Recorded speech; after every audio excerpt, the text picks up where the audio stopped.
Baru-baru ini, seminggu yang lepas, kita telah berjaya menangkap 12 individu suspek yang mana disyaki terlibat dalam kegiatan jenayah seperti kegiatan pecah rumah, samun, mendatangkan cedera dan penyeludupan minuman keras. So, daripada 12 individu ini, suspek yang kita tangkap ni 9 adalah lelaki yang berusia di antara 25 hingga 38 tahun, dan 3 suspek lagi adalah perempuan yang berusia antara 25 hingga 30 tahun dan mereka merupakan warga negara Vietnam. 3 suspek yang kita siasat di bawah Seksyen 457 Kanun Kesiasaan, iaitu bawah pecah rumah. Seorang daripada mereka memiliki rekod jenayah lampau juga berkaitan dengan kes pecah rumah, dan ekoran daripada siasatan yang kita jalankan, kita telah berjaya membuktikan bahawa mereka terlibat sebanyak 28 kes pecah rumah di sekitar kawasan IPD JBS. Dan kes ini telah dapat diselesaikan. 28 kes kita selesaikan.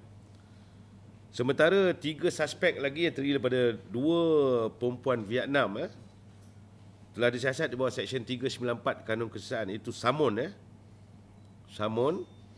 Dan mana 2 daripada suspek mempunyai rekod jenayah lampau yang berkaitan dengan dadah dan juga judi. So, yang perempuan Vietnam tu ada rekod lampau.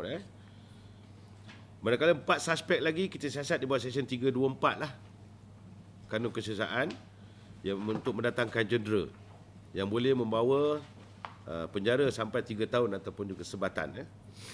Dan 2 orang suspek kita tangkap, kita siasat bawah Seksyen 135-1-D Akta Kastam 1967, yang mana kita telah merampas penyeludupan minuman keras.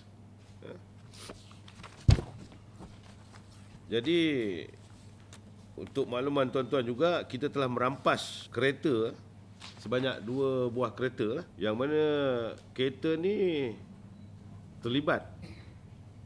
Kereta ni telah disamun telah disamun di Siti Indah, Johor Bahru, kawasan kita. Dan suspek ini telah kita masih lagi tahan dia di bawah Kanun Acara Jenayah .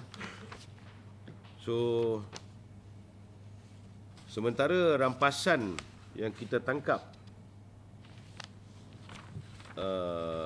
pada 2 bulan 8 yang lepas, pukul 9 pagi, kita pihak polis di bangunan Siti Indah, kereta peronda Siti Indah telah berjaya menahan sebuah motor van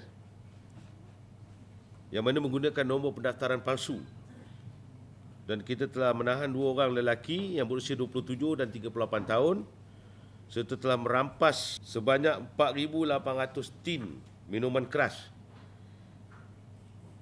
yang tafsiran semua sekali rampasan kita berjumlah RM68,400.